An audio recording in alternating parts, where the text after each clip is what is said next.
যুক্তরাষ্ট্রের ওয়াশিংটনে আলোচনার পর অবশেষে শর্ত সাপেক্ষে যুদ্ধবিরতিতে সম্মত হয়েছে ইসরায়েল ও লেবানন। ৩ জন এক যৌথ বিবৃতিতে এই ঐতিহাসিক সমঝোতার কথা জানানো হয়। তবে এই যুদ্ধবিরতি পুরোপুরি কার্যকর হওয়া নির্ভর করছে ইরান সমর্থিত গোষ্ঠী হিজবুল্লাহর হামলা সম্পূর্ণভাবে বন্ধের ওপর।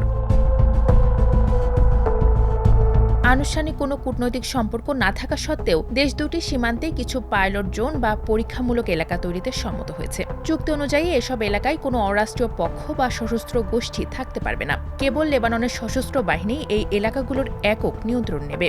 দীর্ঘদিন ধরে চলা এই সংঘাতের মাঝে যুদ্ধবিরতির সমঝোতার দিনও সীমান্তে দুই পক্ষের পাল্টাপাল্টি হামলা অব্যাহত ছিল। হিজবুল্লাহ জানিয়েছে তারা ইসরায়েলি সেনাদের লক্ষ্য করে হামলা চালিয়েছে। অন্যদিকে দক্ষিণ লেবাননে ইসরায়েলি বিমান হামলায় অন্তত ৯ জন নিহত হয়েছেন।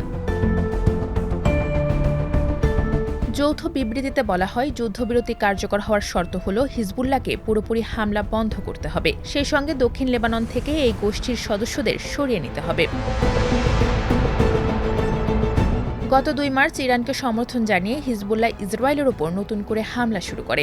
এ সংঘাত ছড়িয়ে পড়ার পর ওয়াশিংটনের বৈঠকটি ছিল লেবানন ও ইসরায়েলের কূটনীতিকদের মধ্যে চতুর্থ দফার সরাসরি আলোচনা।